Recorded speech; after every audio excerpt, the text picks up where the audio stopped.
These are opening stages of what will be a broad and concerted campaign. Here comes your guardian policeman. Please do not shoot me. Then listen to my instructions. I'm trying to do it. Don't talk! Listen! How can you be certain that all of the people killed pose an imminent threat to the United States? There's no doubt that civilians were killed that shouldn't have been.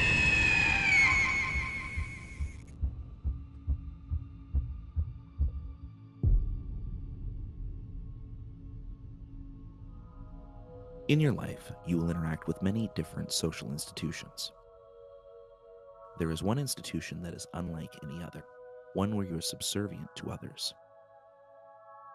From the cradle to the grave, you will be regulated, taxed, controlled, indoctrinated, coerced, judged, and possibly killed at the whims of members of this organization. This institution is called the state.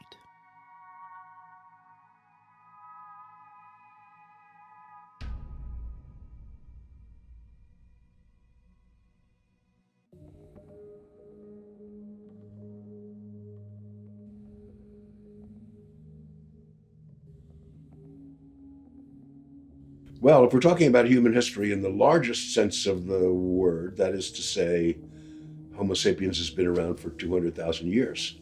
The state was invented only, even at the most charitable estimate, 8,000 years ago. And then it only touched a small portion of mankind.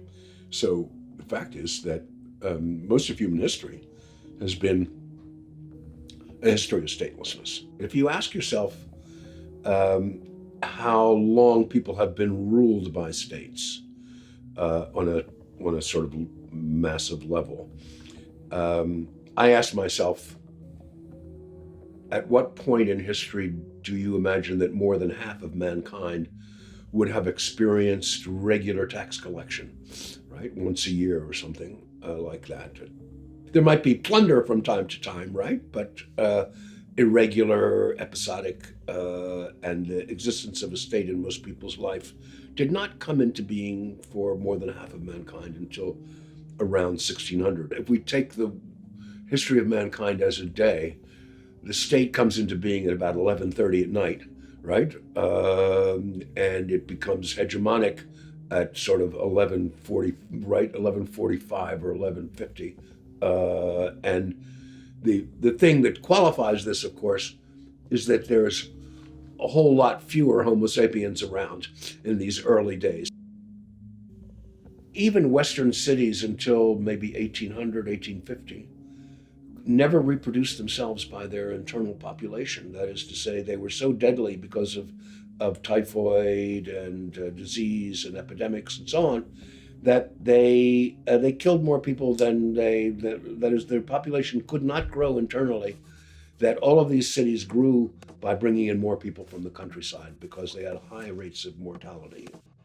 The reason the state form has proven so durable and virtually universal is that it takes a state to beat a state. And so if you think of the early states, that is, the early states were all founded in floodplains where you had concentrated agriculture and could concentrate a large population. And that's why they tended to be units that were more powerful militarily than a scattered and fragmented countryside around them. And in fact, they grew by plundering that population, by enclosing that population, of bringing it in, having them plant grain, and capturing people. So I try to show in Against the Grain that most of the wars of these early states were wars of capture in order to grab populations. This is true for the Athenians as well. Grab population, bring them in, have them produce for the center or work in the quarries. Kingdoms expanded into empires. Dominant kingdoms expanded by conquest, suppressing people in new territories. A hierarchy of governors managed the increasing complexity of empires. A new system appeared in which power was given to the people in the form of votes. Democracy diluted the absolute power of authorities, but introduced demagogues and the tyranny of the majority. Civilization expanded. More decision-making power was delegated. Some political power became subordinated to laws, but delegating power, especially military power, risked a return to empire. Combining features of a democracy with a republic, nations set up basic rights subordinating more political power to the rule of law. Over time, however, special interests found a way to use politics to their advantage. Within a state, I think it's fair to say that you have got the standard aspects of what we all associate with the state, which is tax collection, a system of centralized punishment and centralized monopoly over violence, so that executions that are legal executions can only be conducted by the state. What's important to sort of recognize is that until starting perhaps with the French Revolution, which was an emancipatory movement, and the idea that people in all of France were governed by the same law no matter who they were everywhere in France, that there were no serfs anymore. You were not under the personal lordship of an aristocrat or of the priestly control. The French Revolution marks that point in which the state comes to see as one of its goals the collective welfare of the people. Notice that the French Revolution did two things. It also made all Frenchmen equal in theory. It took a long time for that to come into practice, especially for women. But it also made everyone directly ruled by the state. As populations increased, states grew more sophisticated, controlling not just law, taxation, and the military, but eventually education, social services, central banking, and much of the economy.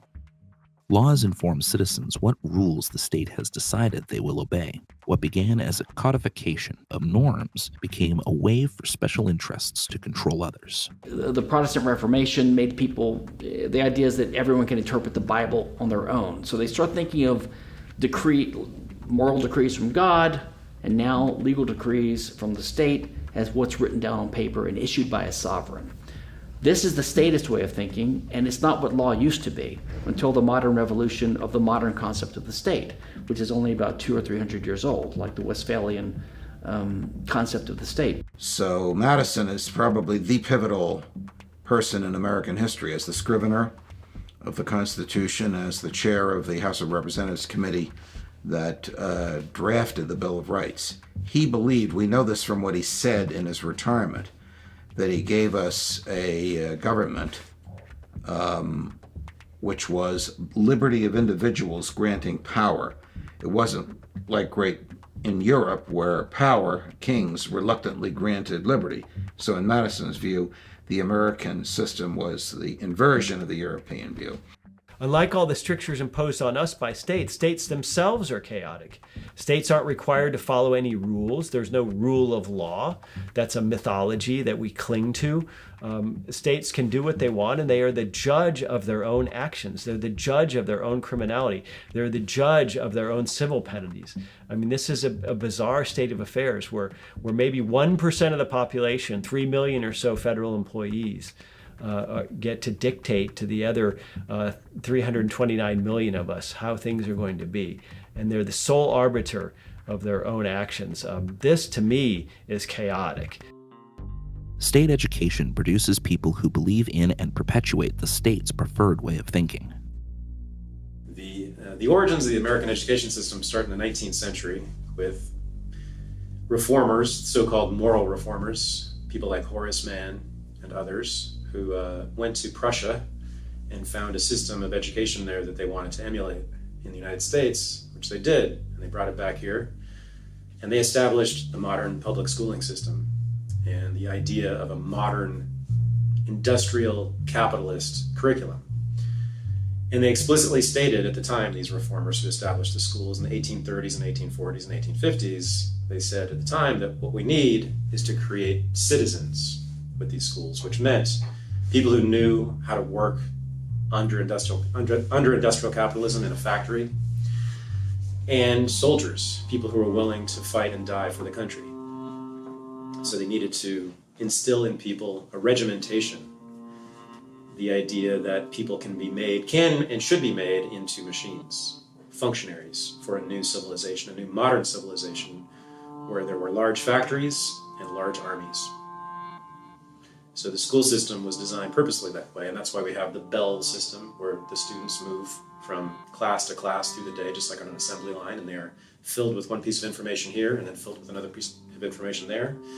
So they become both products of the assembly line and they become the managers of the assembly line, ideally. It's compulsory and universal, the education system. So you are obligated by law to send your child to a school that is approved of by the state. Now, it can be your own school, but it has to be approved by the state.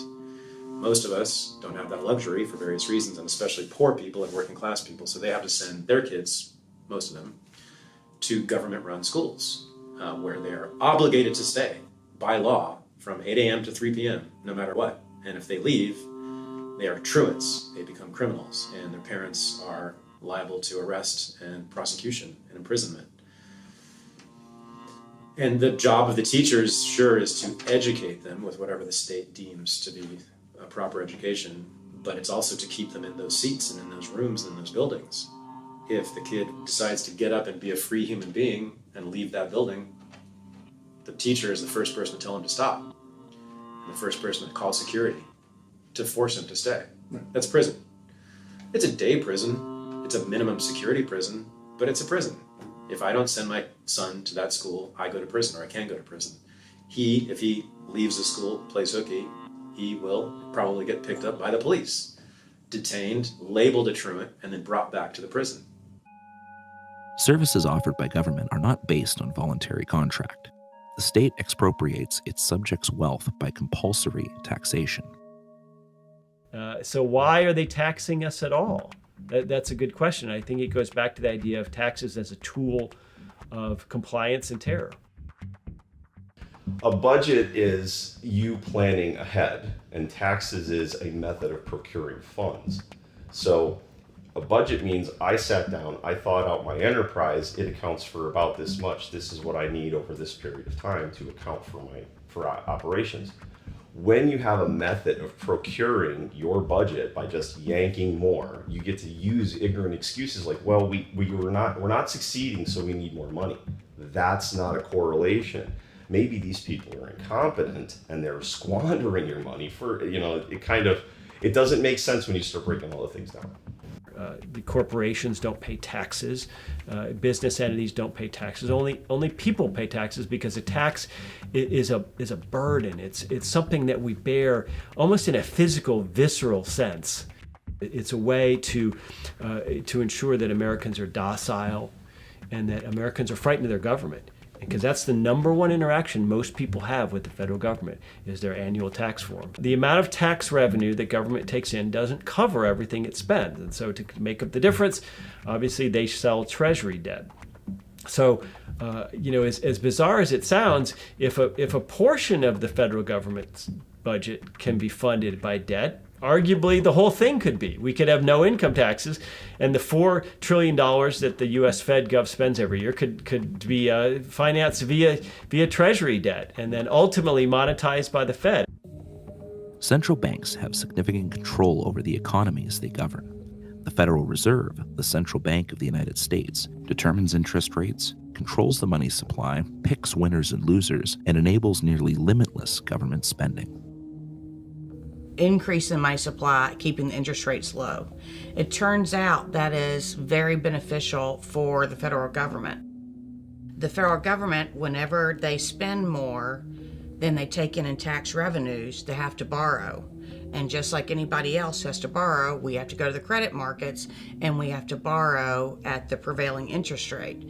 Well, when the federal government who has the ability to tax, they already get a lower interest rate than the rest of us. They're able to borrow more when already the servicing on the debt, the interest payments on the debt, are already one of our biggest expenses.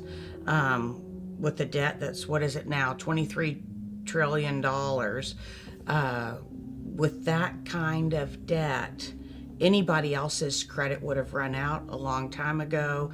They are able to keep on doing this because the interest rates are low. So the Fed's role in allowing the government to overspend on all kinds of things, but the biggest one would be military, on these wars, endless wars. They're able to keep doing that because they're just able to borrow at lower rates.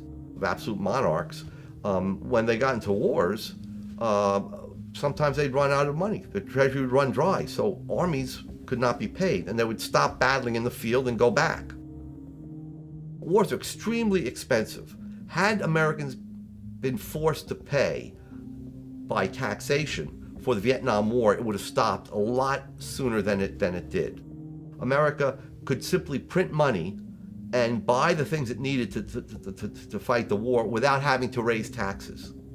So it's because it spares people from having to pay a price for the war, that the war can go on. State military conflicts destroy human lives, pollute the environment, impoverish millions of people, and waste scarce resources in pursuit of state political goals. Regardless of whether they admit it or not, through all sources, about $1 trillion goes to the so-called defense budget.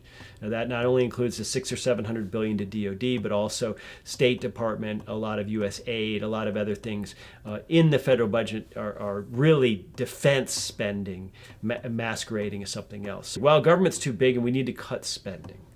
If they're not talking about defense, if they're not talking about entitlements, they're not being serious. There's no amount of cutting we could do in any other part of the government that would make a meaningful difference.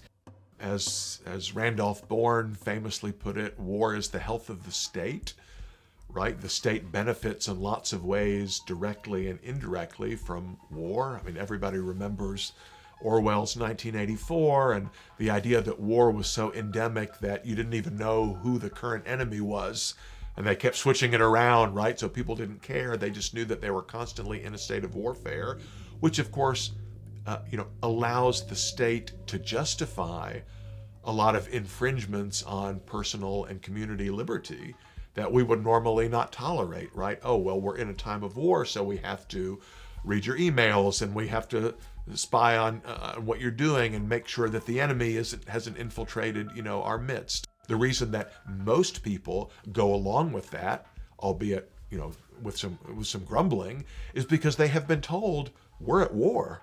We're at war with terrorists who would want to blow up airplanes and want to hurt you, and etc. So you've got to sacrifice some of your liberty for the security that we, the government, offers. Well, this is an example of the U.S. government creating problems that it has the appearance then of solving. We created a problem in Libya with our foreign policy of regime change, of the Gaddafi regime. When we did unleash hell on the people of Libya, chaos broke out, as could be expected, as could be predicted, as we predicted. And that also, then that in turn requires more intervention, because you had jihadists moving into Chad and Niger and elsewhere. So you had to create more intervention to solve the problems that your intervention creates. But the U.S. uses jihadists, they use extremists as cat paws. They use it in Syria. They use the most violent Islamist extremists in Syria, places like Syria, to overthrow a completely secular regime, government, and we saw how many hundreds of thousands have died. The global war on terror is ramped up and ramped down on Washington's as Washington needs new enemies or doesn't need new enemies. It's in the most, it's fabricated. In the very least, it's something that's created by our foreign policy. It's the same thing from the Reagan years, the Clinton years, and really some during H.W. Bush, but especially during the Bill Clinton years. And then again during Bush and Obama, America uses these jihadi, Saudi-backed Sunni suicide bomber terrorists for American imperial ends. Our government hates their adversaries more than they hate our blood enemies who have slaughtered Americans by the thousands and American soldiers by the thousands in Iraq War II as well. This is how crazy their priorities are compared to what the American people believe they were giving them the writ to do, to protect us from these terrorist groups. And of course, Obama's support for al-Qaeda in Syria led to the rise of the Islamic State. In 2013, they conquered all of eastern Syria. In 2014, they rolled into all of western Iraq, all of Iraqi Sunnistan. And the Islamo-fascist caliphate that had been bin Laden's wildest dream from the attic he was hiding in, and had been George Bush's most phony propaganda from the era of his terror war in Iraq, had become true.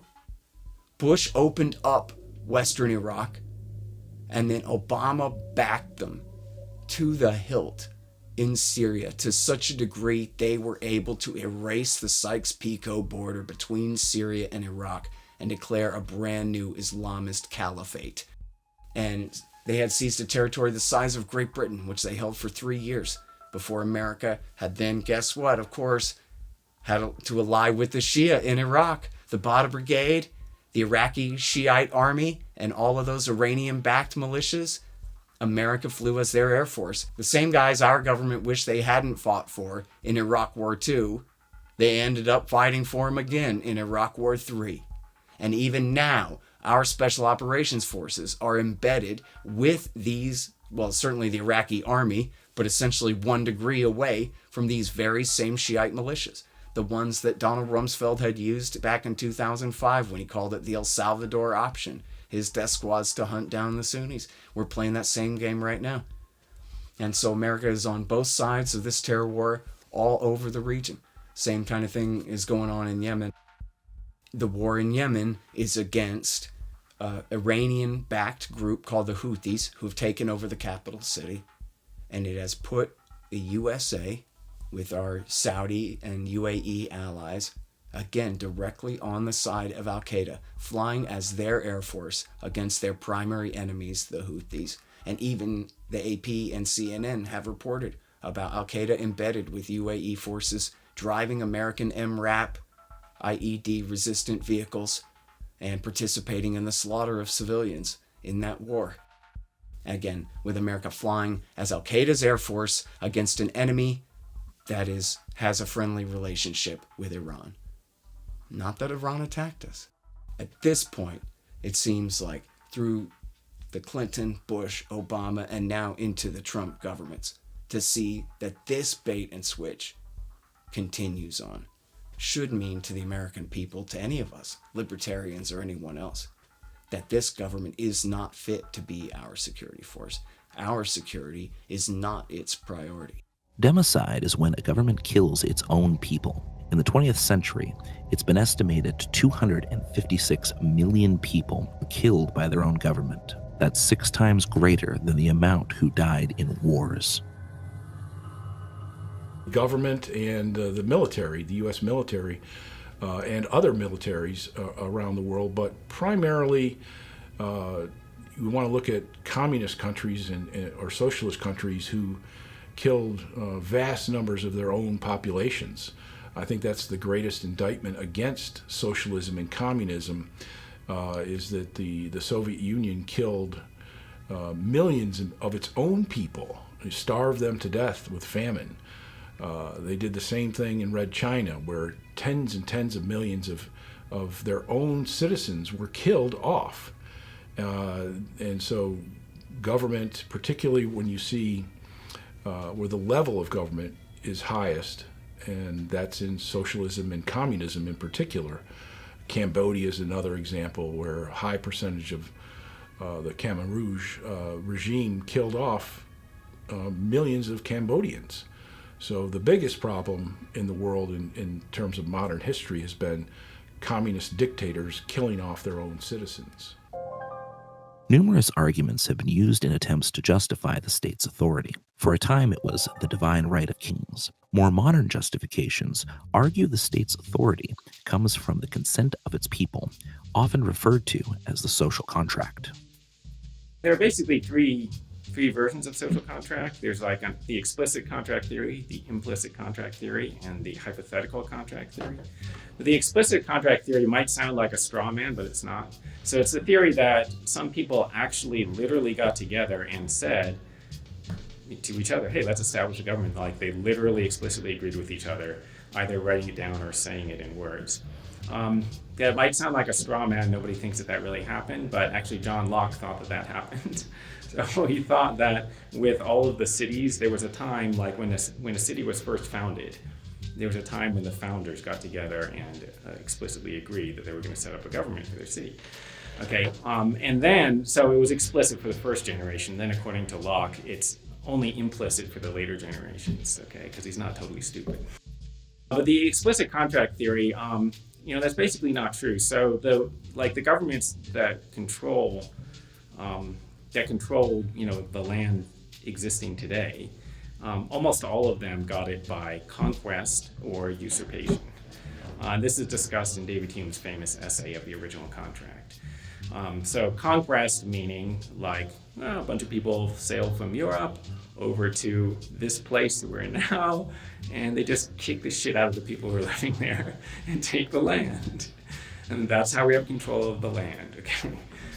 Usurpation is where, there's a government and then somebody just takes over the government by force. Like there's a military coup, they set up a new government.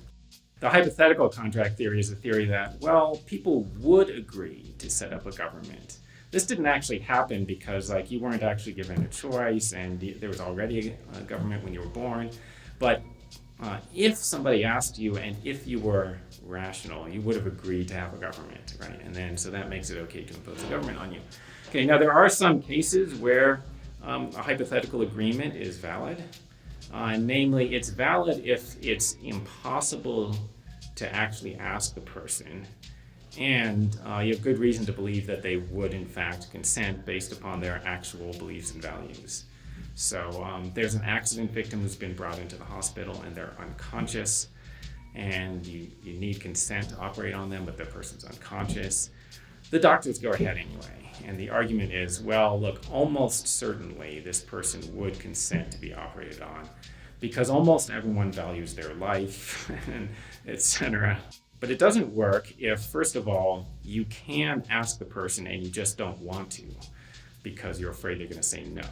Okay, so then you cannot appeal to hypothetical consent.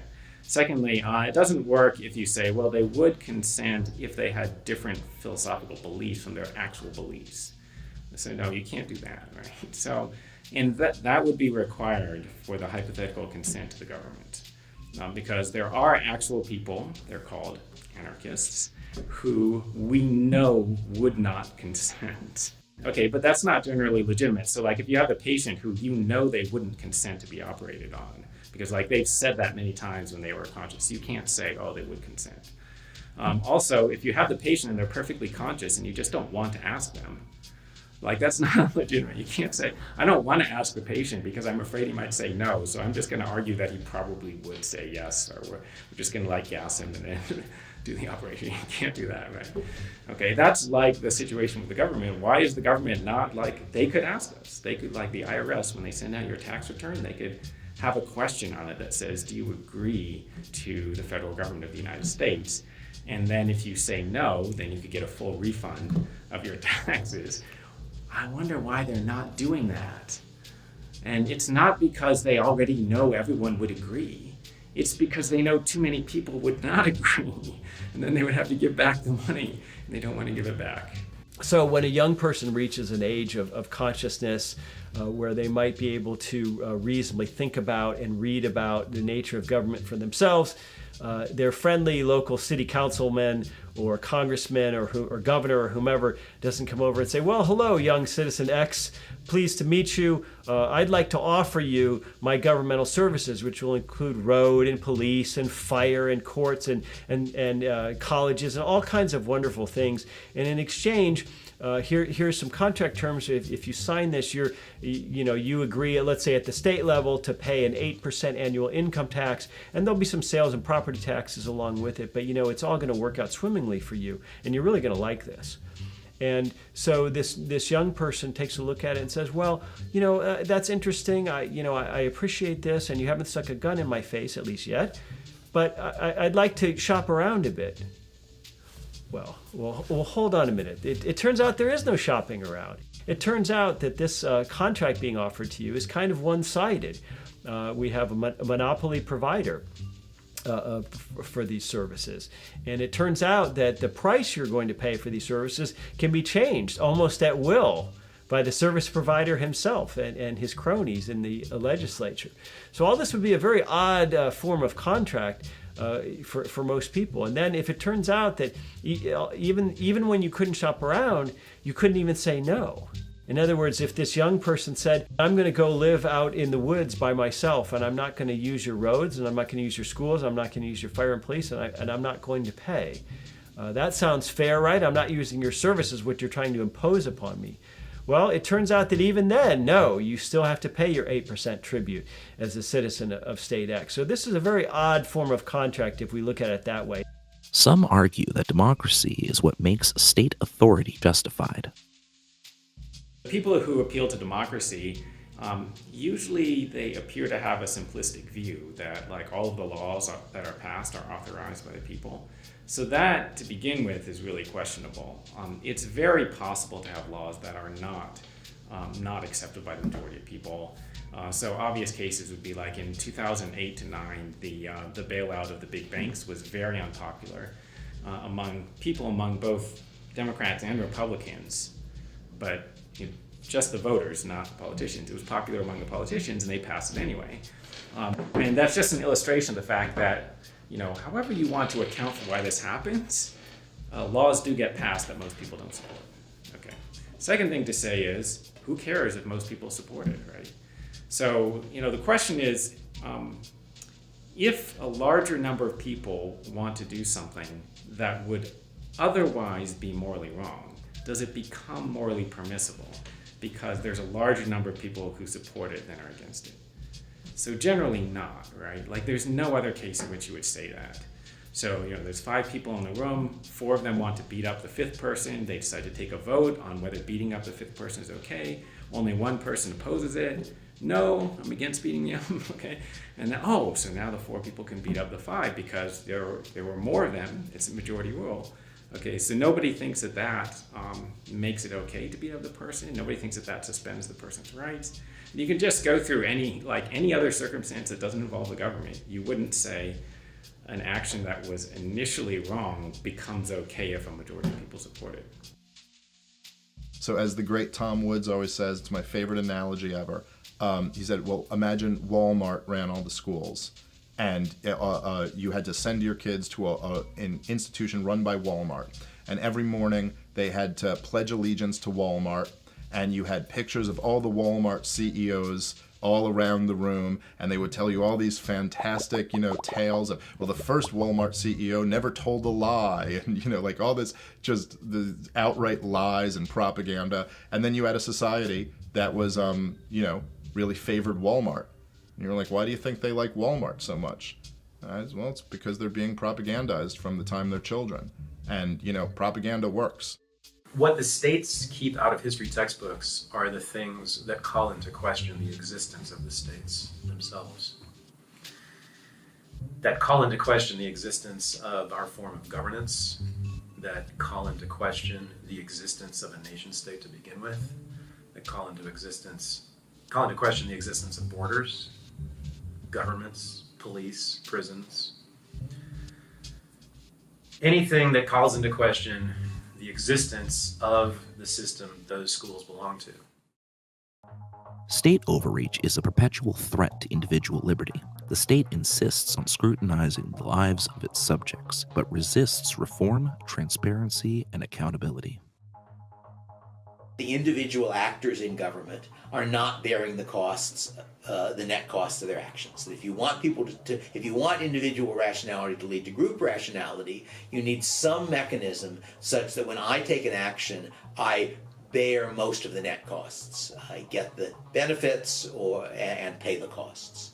And on the market, that's mostly true, though not perfectly true, ordinary private market. But in the political market, it's almost never true. That if I vote for the bad candidate and he gets elected, the costs of that are distributed around at least my country and maybe the world. If I'm a judge and I make a decision that sets a bad precedent, I'll never know that it was a bad precedent. I'm imagining a precedent which changes the legal system just a little bit, and a very small change in the legal system might produce costs of, say, $100 million a year. Huge amount of damage for one person to make. Commerce Clause, for example, which gives Congress only the power to regulate interstate commerce, and which to Madison regulate meant to keep regular. Marshall and his colleagues in subsequent courts have interpreted to allow Congress to do nearly anything it wants.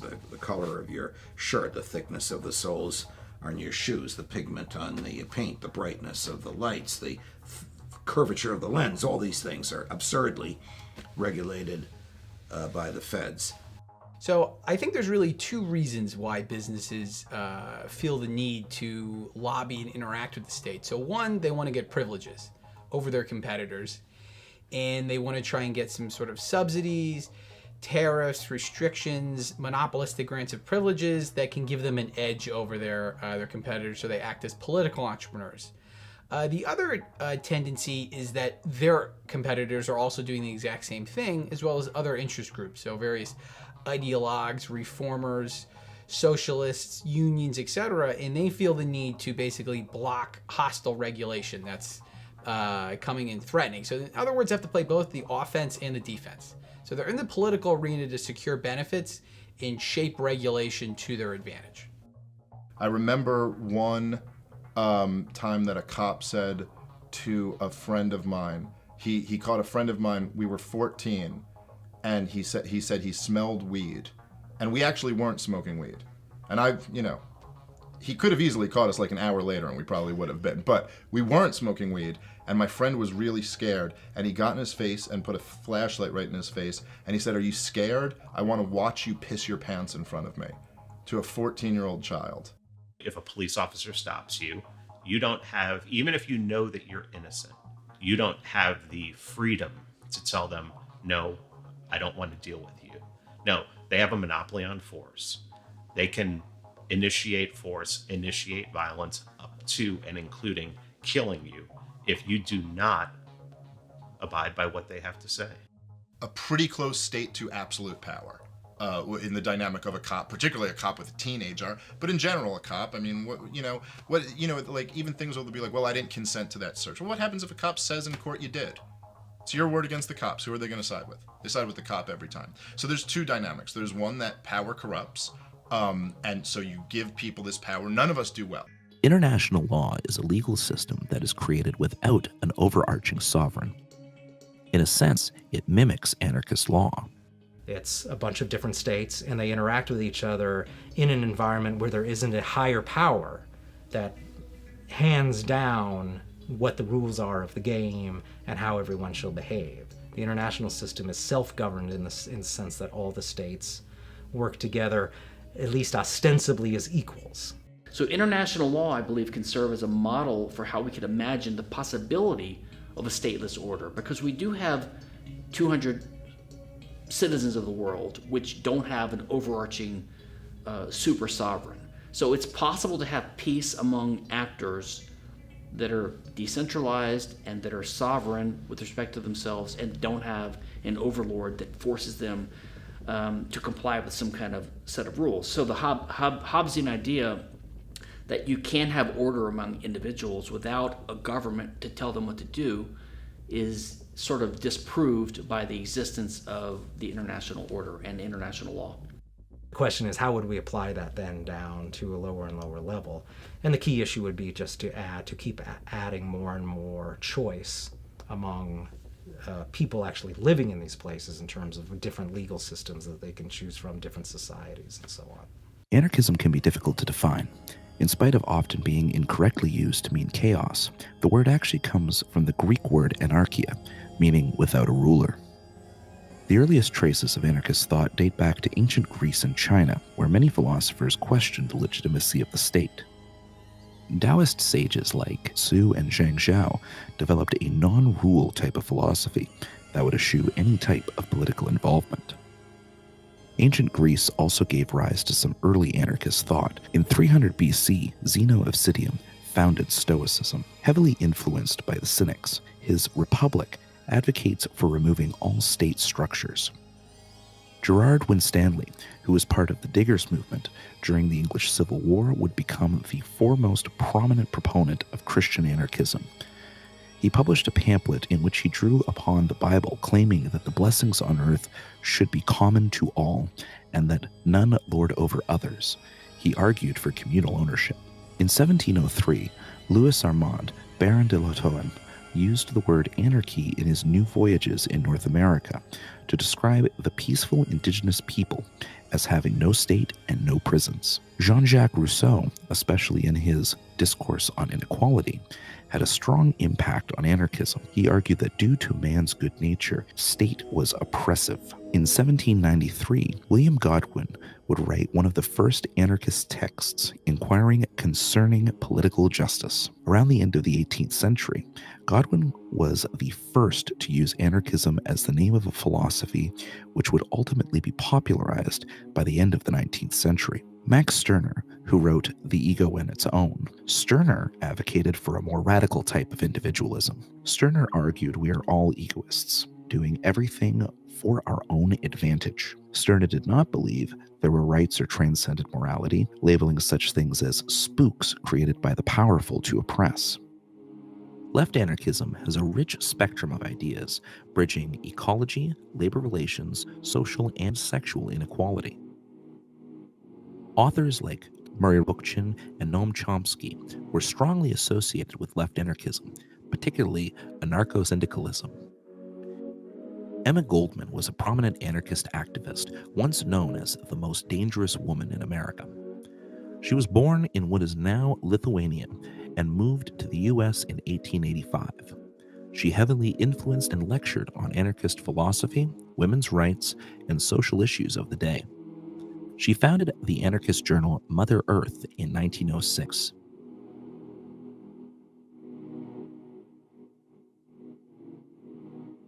Voltairine de Cleyre was an American anarchist and contemporary of Emma Goldman, who ultimately advocated for anarchism without adjectives, foregoing descriptions such as individualist, communist, mutualist, or collectivist.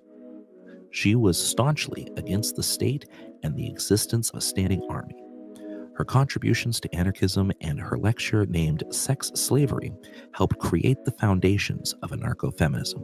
Pierre-Joseph Proudhon published his What is Property in 1840, which would prove to become a highly influential book on the anarchist thought. Proudhon argued property, as most people understand it, is theft. That being said, he also argued that property that was a result of labor was legitimate, but property of unused land or that profits from rent or interest was illegitimate. Proudhon argued, to be governed is to be watched, inspected, spied on, directed, law-driven, numbered, regulated, enrolled, indoctrinated, preached at, controlled, checked, estimated, valued, censured, commanded by creatures who have neither the right nor the wisdom nor the virtue to do so. His philosophy, which has influenced anarchist thought across the spectrum, was called mutualism. There was also Mikhail Bakunin. Bakunin argued that freedom and equality were inseparable. Bakunin said in The Political Philosophy of Bakunin, Scientific Anarchism, we are convinced that freedom without socialism is privilege and injustice, and that socialism without freedom is slavery and brutality. Bakunin's philosophy is called collectivist anarchism. At the end of the 19th century came Peter Kropotkin. Kropotkin wanted to synthesize communism and anarchism, creating anarcho-communism. Kropotkin argued with those who sought to use Darwin's new theory of evolution to justify racial and class inequality. Kropotkin argued that mutual aid, rather than the dominant gene in a species, that the defining feature of evolution was actually mutual aid. Kropotkin also wrote The Conquest of Bread. This book was hugely influential on anarchists in Catalonia as well as in the modern-day Rojava. This created a divide in the 19th century between anarchists who were communists and those who were not. Mutualists believed in individual property rights, but with equal access to lands sans taxation. Sans taxation and sans profit.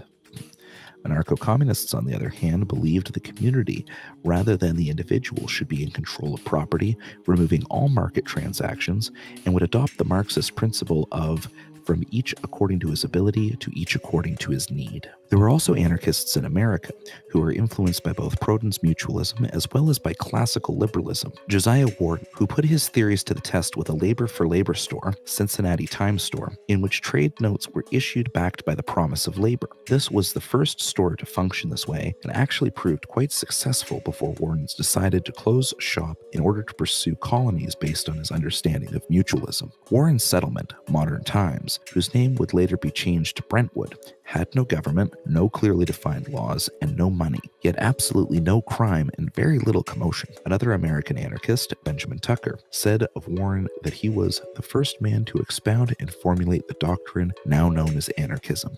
Speaking of Benjamin Tucker, he was another anarchist who described himself as an unterrified Jeffersonian. Tucker's focus was on his fear of central planning, fearing that it may have destroyed any hope for either anarchy or central planning. A more controversial claim of Tucker's, echoed only by anarchists hostile to communism, was anarchism is a word without meaning, unless it includes the liberty of the individual to control his product or whatever his product has brought him through the exchange in a free market, that is, private property. Whoever denies private property is of necessity an anarchist. Gustave de Molinari wrote The Production of Security in 1849. Murray Rothbard would consider him to be the great innovator in the market provision of security. Then we have Lysander Spooner, who is influential to both left-leaning anarchists as well as anarcho-capitalists. Lysander Spooner was an abolitionist and a constitutional lawyer. In 1845, he wrote The Unconstitutionality of Slavery. Spooner used both legal and natural law arguments to prove the Constitution in fact did not support slavery. He acknowledged the Founding Fathers of America probably did not intend to end slavery, but only the meaning of the text and not the individual intentions of its authors were enforceable. He later pamphlets on jury nullification, as well as legal advice for escaped slaves, and gave legal services to fugitives. The debate between communist anarchists and non-communists would become so hotly contested that some make the case it may be why some anarchists, anarcho-capitalists, reject socialism altogether, opting to incorporate classic liberal ideals such as homesteading, moving away from socialism and towards an anarchist form of classical liberalism. Anarcho-capitalism is a school of anarchism that advocates individual autonomy and private property. What happened was that over the last several centuries, starting in the 17th and going up to the 18th and 19th century, we had a march, an upward march, not of course every day, but basically an upward march of freedom and the death of the old order, which was statism and serfdom and slavery and theocracy. And rising up from this muck, was the idea of individual freedom and the institutions of individual freedom. Personal freedom, religious freedom, political freedom, economic freedom, free market. He had a really comprehensive knowledge, not just of economics, but of political theory, philosophy, and many other subjects. And he had a tremendous intellectual curiosity about all things.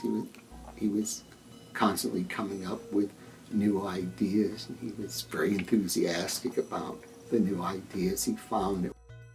First is the non-aggression principle, NAP. Keep your mitts to yourself and don't grab other people with their property without their permission. Now, in boxing, if you and I are in a boxing match and you punch me in the nose, I can't say, oh, assault and battery, because I've agreed to be hit above the belt. The second one would be private property rights. And we need private property rights because suppose you grab this shirt that I'm now wearing. Did you violate the non-aggression principle? Well, it all depends upon who owns this shirt. If I stole it from you yesterday, you're just repossessing your property, and I'm the bad guy. On the other hand, it's my shirt, keep your mitts off, and if you grab it, you're the bad guy. So we have to know who is the owner of my shirt. And the third one is free association. No one should be forced or compelled to associate with anyone against his will. One of the direct effects of the non-aggression principle, the NAP, NAP, is no government. That would be the purest libertarian view. Why? Because government taxes people against their will. And we just got finished saying that the non-aggression principle says that you shouldn't be forced to do anything. You should be able to do anything you damn well please, except keep your mitts off of other people. Well, when they're taxing us, that violates the non-aggression principle and it violates free association. They're making us associate with them. And where do we get that from? I didn't sign the Constitution. The idea that rights are simple and clear and therefore you can eliminate everything by, you can solve all problems by showing you can't do that because it violates rights. And some of those, I guess my favorite counter to that, which comes from Bill Bradford, who was the editor of Liberty Magazine. He's no longer alive, unfortunately, but he was an interesting guy. And he says, all right, this is my memory of his example. You happen to be you fall off your balcony on the 15th floor of an apartment building, unfortunately. But fortunately, there's a flagpole coming off the balcony on the 14th floor, just below you, and you manage to grab hold of that. It doesn't break, and you're going hand over hand back to the 14th floor balcony to get on it and get down. When the owner of that apartment comes onto his balcony and he says, that flagpole is my property, not yours, let go. Do you? Well, if the answer is that you don't, we have to either say that's because you're a bad person, you've just violated his rights, or you have to say it is morally legitimate to violate rights when enough is at stake, which is basically what this comes to. But once you've conceded that it's morally right to violate rights when enough is at stake, now you've abandoned the moral argument against almost everything. I know lots of people have different visions of what this looks like. But let's say we're talking about an extremely decentralized covenant community where people just come together and form communities where they sign a contract and I agree to live in this place and follow these rules. And as I argue in some of my essays, this is probably the likely way that most people would live. A lot of people imagine that, oh, well, I'll just go out and do my own thing out in the countryside and no one will bother me. This is, of course, an extremely naive way of looking at things, is that your neighbors would probably just come and try and take your stuff away. So most people would congregate into a group of some kind and then agree to give up certain prerogatives in order to amass their resources and put together a private security force and so on.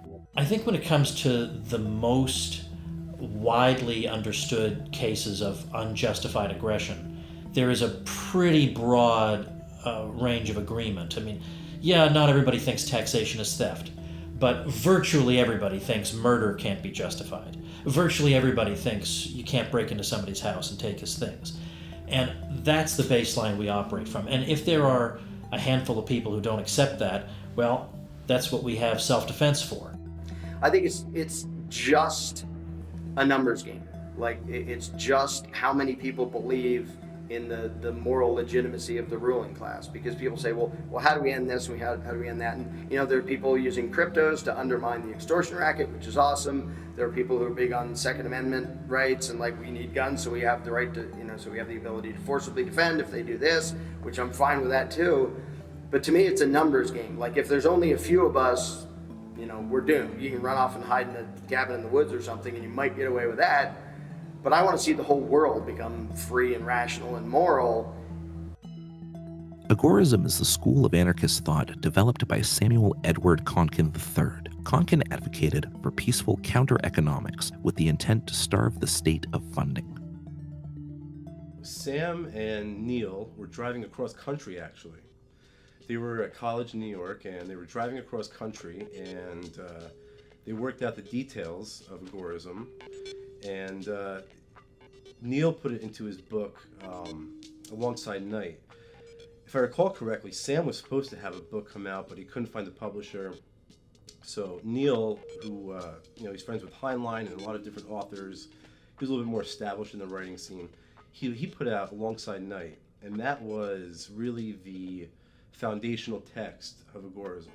The main thing is just pretty much bleeding the state dry, staying out of the state in any way possible, like not paying taxes, cash transactions and all that, but with the idea of doing it to stay away from government. The white market, which is obviously the acceptable market, you know, everybody trades in that, you know, taxes, regulations. Then there's the gray markets, which is, you know, it's a legal business, but maybe you're not paying taxes, you know, you're a tax evader or whatever, and you know, you're not claiming everything, or it's not regulated. Karl Hess was one of the early agorists. He used to be Republican. He worked for Barry Goldwater, and he coined the term, or the phrase, extremism in defense of liberty is no vice.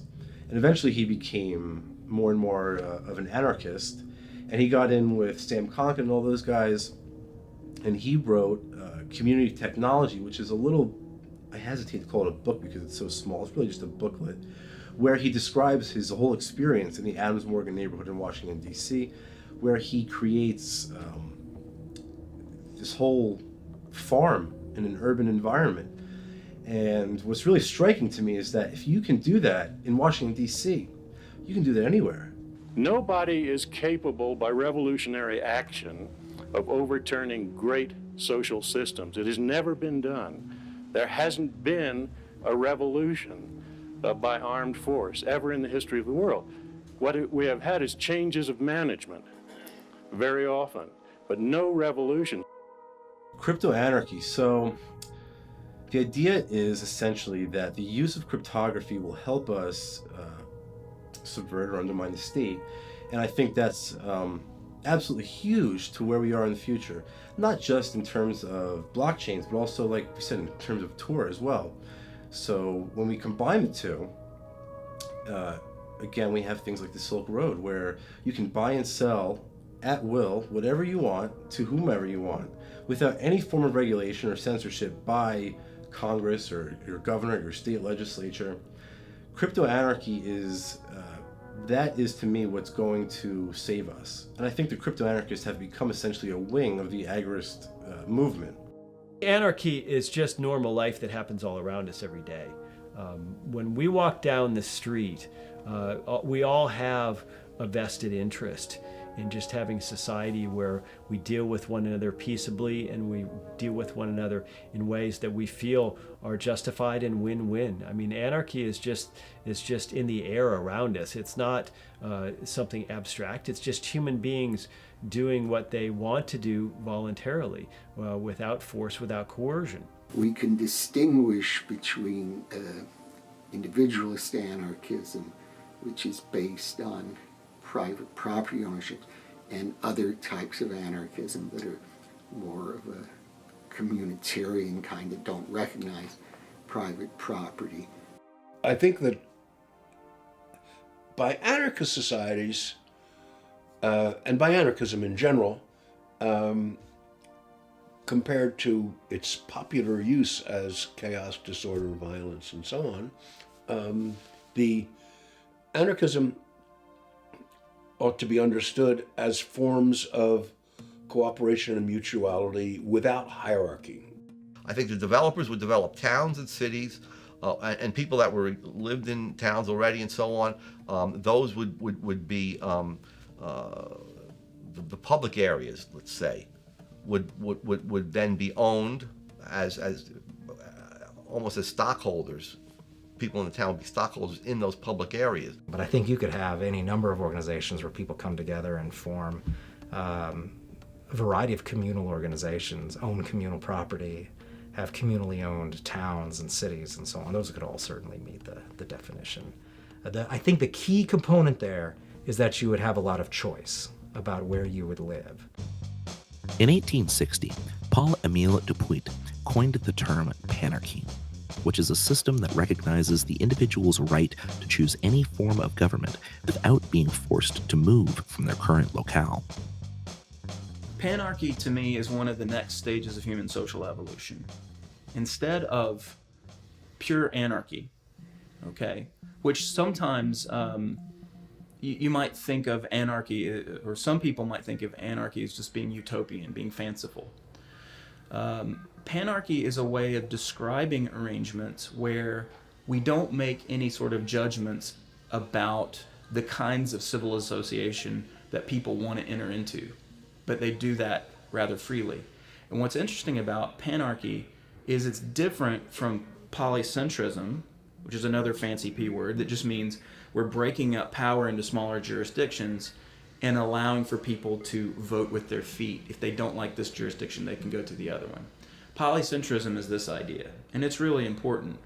You can join your Republican or Democrat or Socialist or what have you association and in your home. So instead of joining a party that fights over who gets to control 350 million people, say, a panarchic state of affairs would just be, if you believe in joining a kibbutz, or you believe in the Singaporean healthcare system, or if you believe in some other set of governance arrangements, be they hierarchical or decentralized, you can join those and you can exit them if they're not working out for you. You get a market and governance that is divorced from territory.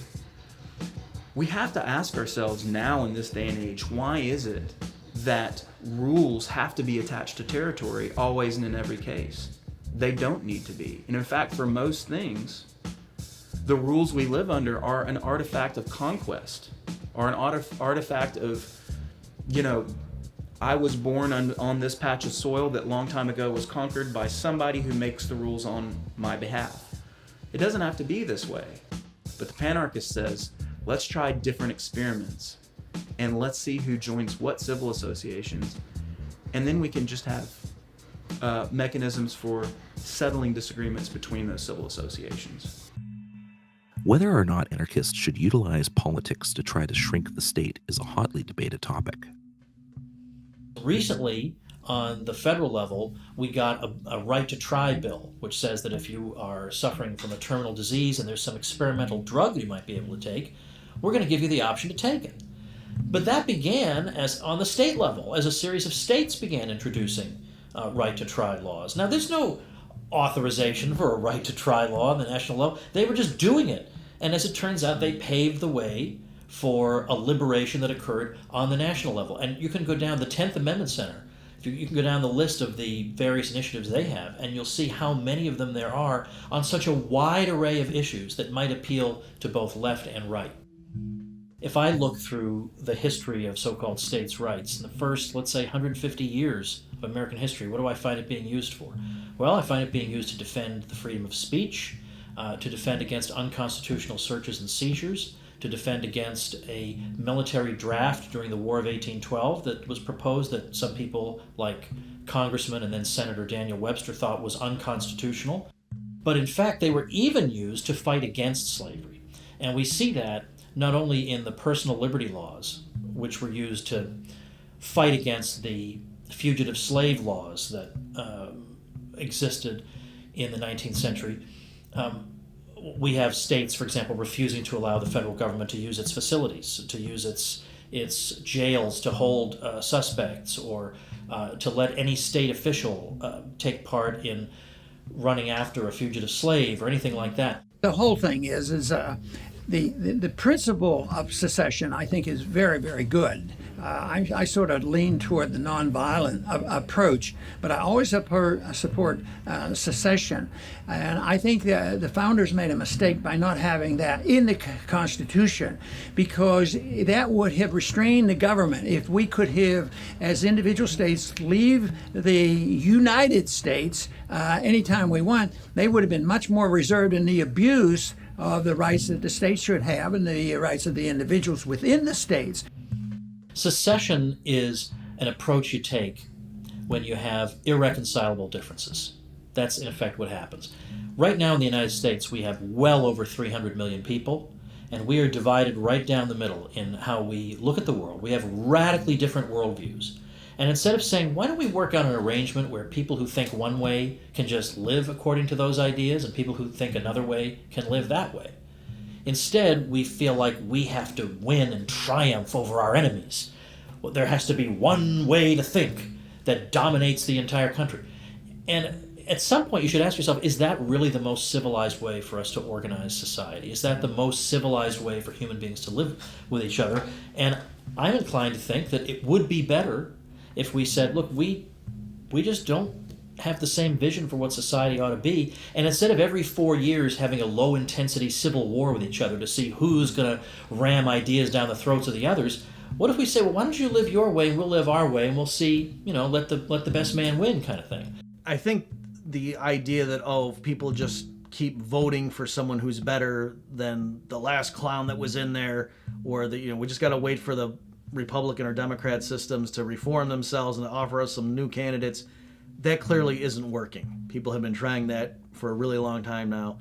And so I think if you're disgusted by the current system and you agree the current system is crazy, the very least you can do is stop legitimizing it by voting every 2 or 4 years, because that's really the fig leaf that they hide behind, is to say, this system is voluntary in a sense because look at these leaders were democratically elected.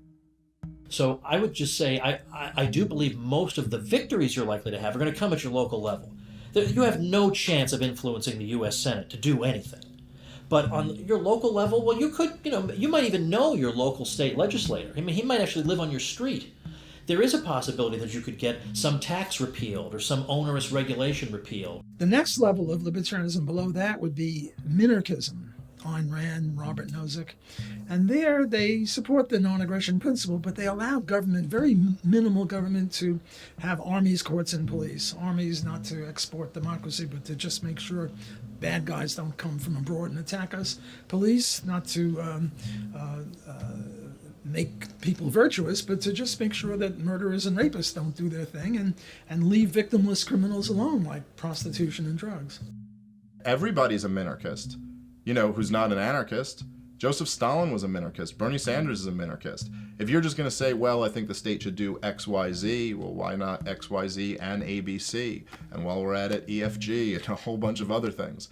I mean, either you're guided by first principles or you're not, and you're just in the realm of preferences. And, anarchists get accused of being utopian, but there is nothing more utopian than a minarchist.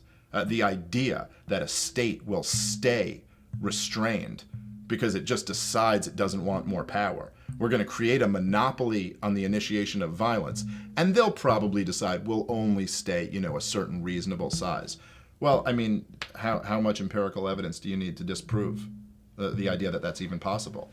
And in fact, there's a pretty strong correlation between relatively small states becoming the biggest states. It's not a coincidence that the United States of America, which started as this experiment in restrained government, with all these brilliant thinkers who wrote all about checks and balances and divisions of power, well, now it's the biggest state that's ever existed in the history of humanity. The most effective strategy for bringing about a stateless society is not politics at all. I don't think we're going to send our prayers up in the voting booth and hope that the authorities grant us this kind of supreme freedom.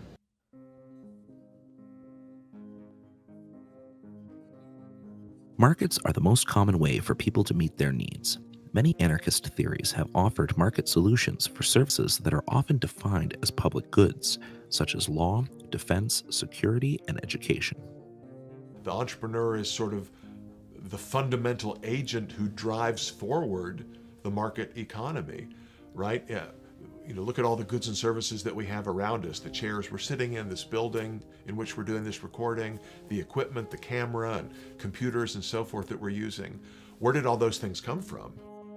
They have to be produced by human beings, right, who exercise forethought and planning and have a deliberate purpose and use their ingenuity and so forth to come up with ways, to convert the inputs that are given by nature, natural resources and land and energy and human labor and so forth. Those have to be converted or transformed into iPhones and buildings and automobiles and food that we can eat and so forth. So the entrepreneurial function is this taking command of resources and making them into stuff that you can try to offer to consumers in the future, not knowing for sure whether you'll be successful or not. If you are successful If you're good at anticipating future conditions, you can produce a thing that consumers will want and will pay more than what it costs you, right, to make the thing, and you earn a profit.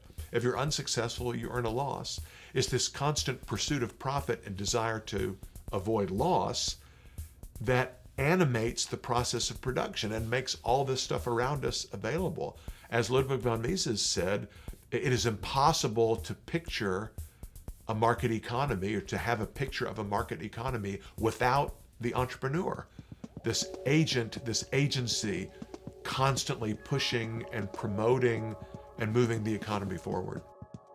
Technology is a good example of that, where companies are having to hire all sorts of specialized labor to interact with one another to try to come up with improvements in the product or improvements in production. And so that's the order that anarchy brings, because it is all based on voluntary activities that are meant to be efficient and meant to be productive and meant to be mutually beneficial. That's what's really ironic about that perennial question of who will build the roads is in the current system, it's not usually that it's literal employees of the state who are building roads. It's just the state has contracts and they farm it out to various bidders. As it is now, poor people pay for the roads even though they never use them or never go anywhere. But people who are maybe higher income and travel a lot around the metro area or travel up to tourist spots and so on, they're using those roads more. If you turn those into toll roads, they'd have to pay more, and then they would be annoyed by that. Whereas right now, you're charging grandma to pay for that road that she never ever uses because she's like a shut-in, and so that evens out the cost then for people. On the I-10, which is a big highway that goes past New Orleans all the way from Florida to California, the minimum speed is 40 and the maximum speed is 70. Well, maybe it would be better if the speed in this lane was 50 and 65 and 80. Would that reduce that? I don't know. All I know is if different people try different things. Now, on your road, you're going to make it 60, 70, and 80. And on someone else's road, it's going to be 65, 70, and 75. Maximum speed. Well, which of those is better? I don't know. I think that just as Ben Franklin set up a private firefighting service, there's no reason at all that all the fire departments, which also engage in a form of protection, need to be government. Private education solutions include private schools, tutoring, homeschooling, and unschooling. We have the idea that, well, every child deserves an education. It's impossible to imagine the market providing that level of education. Therefore, it needs to be provided by local, state, national government, etc. Education is a special kind of a good. People will say, well, maybe the market can produce toothpaste in appropriate quantities and qualities, but not education. Education is a different kind of a thing. It's a so-called public good, can't be provided by the market, must be provided by the state, and we have to require that every student get this education. And that's why we have compulsory attendance laws. Okay, look, I'm a professional educator. Do I think education in the abstract is important? You bet I do. But education is not a thing, right? There's not just one homogeneous blob of education where everybody gets one unit of education or no education, right? Education is just like any other good or service on the market, right? We don't actually consume education, something in the abstract, but we read books, we attend classes, and as adults, right, you can hire a consultant to educate you on something. You can watch a documentary film like this one and educate yourself. You can read a book, you can talk to somebody, you can participate in a discussion group, you can go online, right? There are all kinds of ways that we get educated, but the things we consume are specific, discrete, marginal units of a thing that I read or a lecture that I heard or whatever. And are those things bought and sold in markets? Yeah, ask Amazon.com or any, or Hollywood or a college or university, a for-profit college, university, or school. Of course, people buy educational goods and services all the time. The current government educational system emphasizes a general curriculum where everybody learns the same thing. So you have survey courses in college on Western civilization, right? Everybody learns the same thing, and you're told what to think about it. And also, conveniently, studying the course of Western civilization, which is important, but you're told what to think, and you are not told about the key factors of the rise of Western civilization, which is private property, free markets, and sound money. Those, if you've taken those classes, I took a couple when I was in college, Western Civ 1 and Western Civ 2, and inflation was mentioned once, even though it's the thing that brings down civilizations time after time. And so getting back to that, I think, people would be exposed to great ideas, they would appreciate great ideas, and they would think for themselves. Private alternatives for criminal justice are gaining popularity due to the inefficiency and unreliability of state courts and police. Private dispute resolution is a multi-billion-dollar industry, and much of the security in society is already produced privately in the form of security firms, neighborhood watch groups, and private gun ownership. Courts can be private. We see that every day in private adjudication systems, in arbitration systems. Police, we see that every day in the form of security, private security at places like Disneyland. And as far as national defense goes, I think it's largely a myth. I don't think that the rest of the world is particularly looking to come invade America. And even if it was, I think that the notion that security could be provided on the marketplace is something that's absolutely tenable and that we need to look at. Well, I think there would be lawyers even in a free society. I think there would still be conflicts.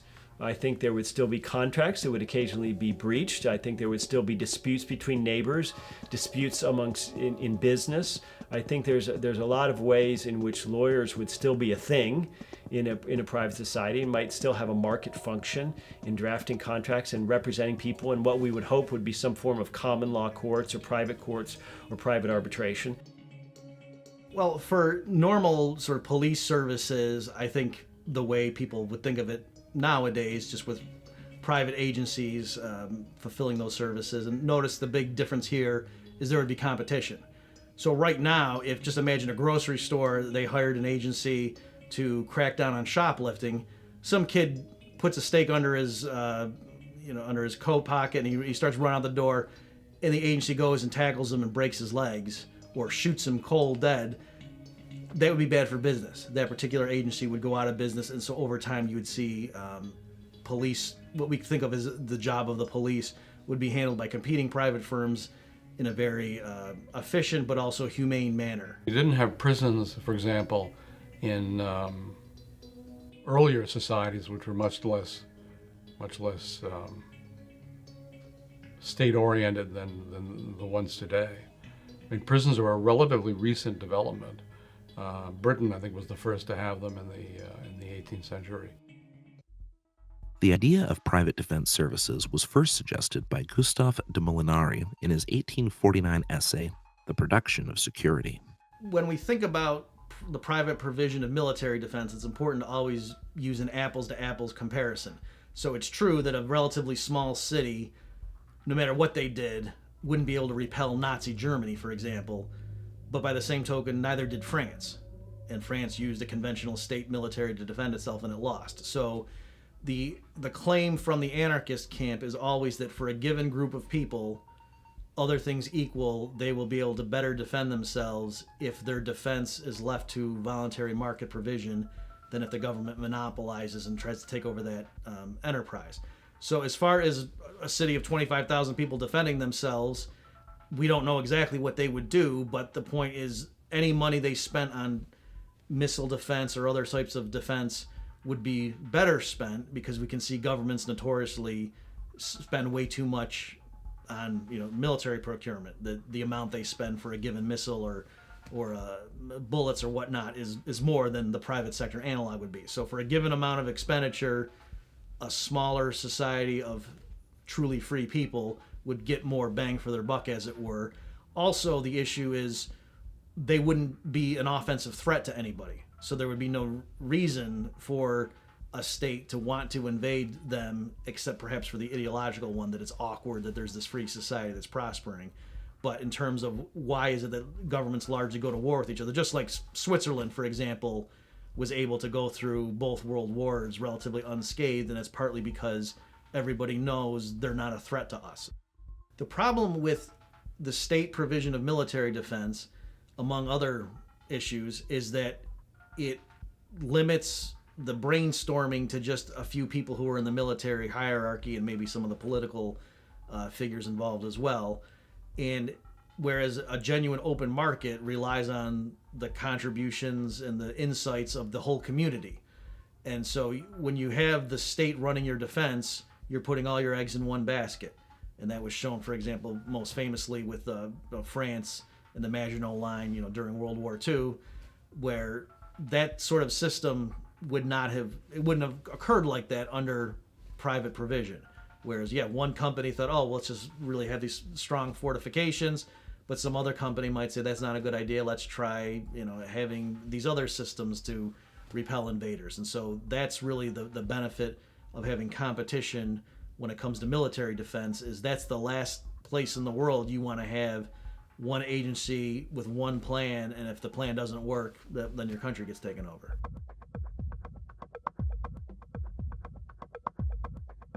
Entrepreneurial innovation has done more to diminish state power than most political action.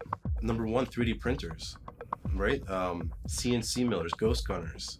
These are great options for people who want to be able to defend themselves, but not have to register with the state or go onto a government list. That's one of my favorites.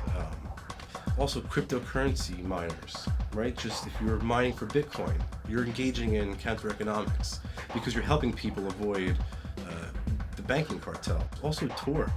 Look at what Tor has done for people in providing encryption to protect them from the CIA and the NSA. So if you look at the market, the underground market in alongside night, that is the Silk Road. That is what gave Ross the inspiration to create the first truly free and uncensored market. That's also why the state gave him double life plus 40. Anarchism is being spread into mainstream culture in music, comic books, animations, stand-up comedy, film, and video games. There's this really interesting thing that happened also, like with Hollywood. I noticed, John Hughes, very famous director, did a bunch of famous movies in the 1980s when I was coming of age. What was it, 16 Candles and Breakfast Club, movies like that. They were really popular with sort of Gen Xers like me. And those movies, I think, invariably poked fun at principals and teachers in schools as sort of these lame authoritarian figures, right? Who the heroes of the movie would the whole movie would be about them sort of escaping. Like Ferris Bueller's Day Off, right? It's a classic example of that, right? Comic book creator Jack Lloyd discovered that crowdfunding and on-demand publishing was a recipe for successfully delivering entertainment and a principled message to audiences. When I was finishing up law school, I was kind of just killing some time thinking about what I'd like to do as relates to my passions, which involved, of course, the comic book world and also, promoting liberty. I started to write it and put it together and format it and then think about what I could do for a pitch. And then I worked with an artist to create the initial sketches, and I put that together for a presentation on Indiegogo. And from there, Voluntarist kind of took off. I'm also working with a lot of multimedia organizations to produce a lot of good libertarian content, and I'm quite interested in producing a video game. This has been a fascinating thing for me lately. Somebody made a meme where they said, Fortnite gets 400,000 people to play it every day or something, and the Libertarian Party gets so few votes, and I was like, it's a great point. Why do we not communicate our philosophy through more modern, enjoyable means? Why can't we sell it through entertainment? Some people would want to do. Not everybody's down for a dry philosophical discussion. Not everybody's down to argue economics like we are, but everybody likes video games, dude. Libertarian ideas are being brought to a wide audience by artists like Thomas Kay. Kay earned acclaim for his animation, George Ought to Help. You want to help Oliver out, so you give him some money. To your surprise, George doesn't offer Oliver any help. You try to persuade him, but it's no use. Imagining yourself in this situation, do you think it's okay to threaten to use physical force against George to get him to do the right thing? Now imagine a slightly different situation. This time, a group of your friends take a vote. 6 out of 10 are in favour of threatening George to get him to help Oliver. Does this democratic process make it okay to threaten George? In 2017, Backwards, a new metal band, released Veracity, filled with anarchist-themed lyrics. The album spent many weeks on Billboard's metal album chart, peaking at number 20. From the willfully ignorant, the knowledge you won't get none, but don't get it twisted. I too was dumb and then some. Support a politician, sit back and let twiddle his thumbs, not understanding that you got close syndrome. They have no desire to save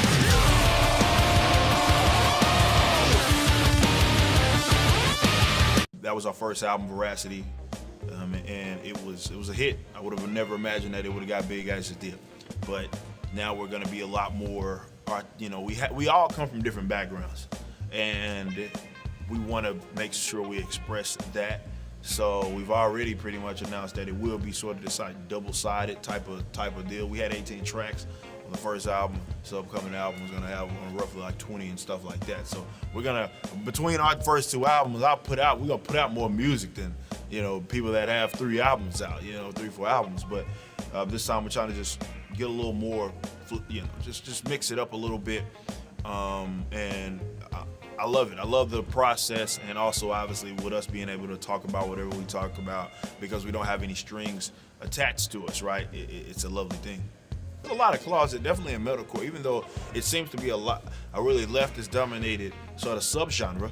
There's a lot of closeted libertarians in it because they're like, well, if I come out and say some of that, man, that's basically the end of their career. And this is why I think they're so attracted to us, and why I talk about it all the time about the void that we just simply feel, and just being us. And people come up to us like, man, you make music that I enjoy, but man, you adopt a philosophy that I adopt, and that's what takes it to another level. And again, there's people in these bands that are kind of closeted, but again, it's like they don't think that it's worth putting themselves out there like that, just simply because, yeah, you get a target on your back. You get a target on your back because it's against the norm in the industry. Stand-up comic Dave Smith brought his comedy to podcasting in 2012, eventually hosting his popular podcast, Part of the Problem. He then made the jump from stage to screen as a regular on cable news shows and in his own comedy special, Libertas, which spent 3 weeks at the #1 spot on iTunes. They went, why do they hate us? That's how clueless we were. We didn't even know there was a beef. Like, if you had asked us on September 10th, you were like, oh, what do Muslims think about America? You'd be like, that we're awesome? I don't know. Like, what else would they think? And then September 11th happened, and we were like, whoa! Like, why do they hate us? And then people were like, well, you've been bombing the shit out of them for decades. And we were like, what?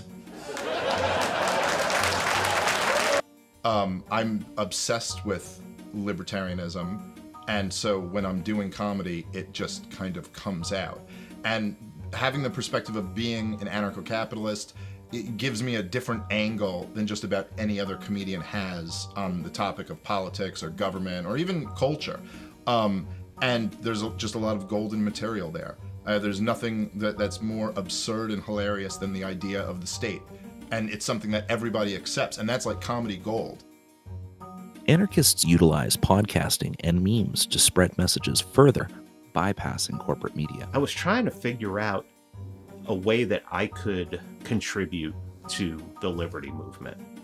So I just decided it's a podcast. I had been in music at one point, and I understood recording, so I bought some very basic equipment, and I laid out about 15 episodes of my basics of voluntarism and libertarianism, and just started. I never learned about guns, so I cover guns a lot in my channel and the content that I do. Now I love firearms and I love learning about it more, but growing up, it was something that I never had experience in terms of culture or anyone in my family or anyone around me. One of the biggest things that we're doing next in this partnership together is we're focusing on dispelling a lot of the myths that are being perpetuated in the media against gun owners specifically. I was making memes for all different types of groups and pages of my own accord, because I just had some technical skill in Photoshop and like entertaining people. But it really started to take off when I was invited to join the Anarchy Ball team back in 2013. Memes reach anybody and everybody. You see memes are obviously popular with younger people, but even older people, boomer memes, they're getting into it too. And it's just a seed. They're little seeds that float all over the place, and they just spike right into people's minds. And even if it's something that they disagree with in the meme, because usually memes are pretty extreme with the idea that they're trying to get across, and it bothers people or people really resonate with it, but it sticks in their head, and that's what I like a lot. That, and it's funny. Throughout history, there have always been populations that live outside the reach of states. In Southeast Asia, millions thrive without a state to manage their lives. James C. Scott discussed these anarchist communities extensively in his book, The Art of Not Being Governed. I'm a Southeast Asianist, and I was interested in the history of the relationships between hill people in Southeast Asia and lowland people. And the states exist in the lowlands. And historically, one thought that the people in the hills were, in a sense, the ancestors of the people who founded states, that they were the backward, less advanced, had not discovered wet rice agriculture and Buddhism and so on. And it turns out that it's a much more complicated and much more interesting story than that. And here we're talking about an area of maybe 100 million people, spread all the way from the northern boundaries of Vietnam in the hills through Thailand, Laos, Burma, all into northeast India. And I contend, and I think the evidence is indisputable at this point, that historically most of the hills were populated by people who were not always there, but ran away from states in the valleys because of taxes, because of epidemics, because of wars, conscription, and so on. And there they were, if you like, fleeing states, and therefore, and they did, one of the things that they did was to create social structures that prevented states from arising among them. It's not that they didn't have order, it's not that they didn't have chiefs, but they had a whole system of preventing state formations. In Cherán, Mexico, citizens abolished all political parties and disbanded the police. It's a very great, very chill environment right now. And if you compare it to an event in the United States or Western Europe, any place in the first world, well, there's little to no security at all. And even that could make you wonder, what if there's a smart, lost soul out there that would think of harming everyone in any way? And that is easy. That's not going to happen because of one simple reason. You don't know who has a gun here. Ya hay un cambio por el movimiento que se hizo entre nosotros. Y la verdad, pues es algo que nosotros mismos nos sorprendemos y nosotros mismos no nos explicamos. In 2014, the Mexican Supreme Court ruled their system of government as constitutional, effectively ending a 4-year-long fight against political parties getting back into the community. It was a significant victory that validated their efforts to rebuild. To do so, it must build a thriving economy buoyed by lucrative exports and stable local businesses. Los retos que enfrentamos es inculcar cosas nuevas a la comunidad, que se desarrolle más lo que es pues se puede decir la mercadotecnia, ¿no? Porque de hecho es un lugar virgen para los negocios. Mutual aid is a practice that combines individualism with collectivism to meet the needs of working people. People in a locale pool resources to help each other when temporary help is needed. These are very old structures. Mutual aid societies have been with us since the time of the Masons, the Elks, and all manner of other aid organizations where people came together, looked after each other throughout human history.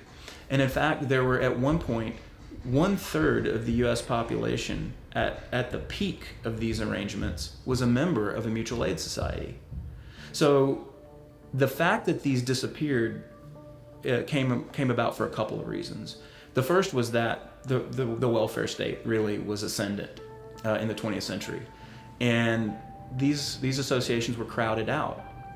People could no longer afford to both pay taxes and be members of these organizations and hope to get benefits out of it. Instead, they became dependent on the centralized welfare state. In the late 19th and early 20th centuries, one of the primary sources of healthcare and health insurance for the working poor in Britain, Australia, and the United States was the fraternal society. Fraternal societies, or friendly societies in Britain and Australia, were voluntary mutual aid associations. Over 1/4 of all American adults were members of fraternal societies in 1920. Fraternal societies were particularly popular among blacks and immigrants. A fraternal society was a group of working-class people who formed an association and paid monthly fees into the association's fund. Individual members would then be able to draw on the pooled resources in times of need. There were a great many societies to choose from. Their most commonly offered services were life insurance, disability insurance, and lodge practice. Lodge practice meant that the lodge would retain a doctor to provide medical care to its members. Members would pay a yearly fee and then call on the doctor's services as needed. If members were unhappy with the doctor, the contract might not be renewed. Most remarkable was the low cost at which these medical services were provided. At the turn of the century, an average worker's daily wage would pay for a year's worth of medical care, much cheaper than on the regular market. Yet, licensed physicians competed vigorously for lodge contracts, perhaps because of the security they offered. This competition kept members' costs low. The response of the medical establishment, both in America and in Britain, was one of outrage. Many saw it as a blow to the dignity of the profession that trained physicians should be eagerly bidding for the chance to serve lower-class tradesmen. Such low fees, many doctors complained, were bankrupting the medical profession. Socially inferior people were setting physicians' fees. Voluntarism in Action, a philanthropic organization, raised over $250,000 in 2019 for hundreds of people in need. Food Not Bombs is a decentralized nonprofit organization that feeds the homeless. Food Not Bombs continues to expand their local outreach and service. Don't Comply is an open carry organization based in Texas. For 9 years, they've hosted the annual Feed the Need drive, where they issue food and blankets to the homeless. Based in Philadelphia, Black Guns Matter is a grassroots gun organization that teaches nonviolent conflict resolution and firearms safety. I started Black Guns Matter because we saw a need that there was a serious deficiency in Second Amendment information, firearm safety training and education, and just a general, understanding that we run this, that we the people, especially in urban demographics. So I wanted Black Guns Matter to reflect that, to give people an understanding of that. And then it kept snowballing, and we've gotten larger and larger, and more people are down with us. The leaders, whether they law enforcement, and when I say leader, I mean a woman or man that is doing positive things for and with and in the community. Whether they politicians or whether they clergymen and women or whether they, just guys, OGs, guys that did some time, they got some credibility. They love what we're doing. They know what time it is. They know the racist roots of gun control. As the state expands, it's easy to forget that everything the state does coercively was once done voluntarily for ourselves and each other.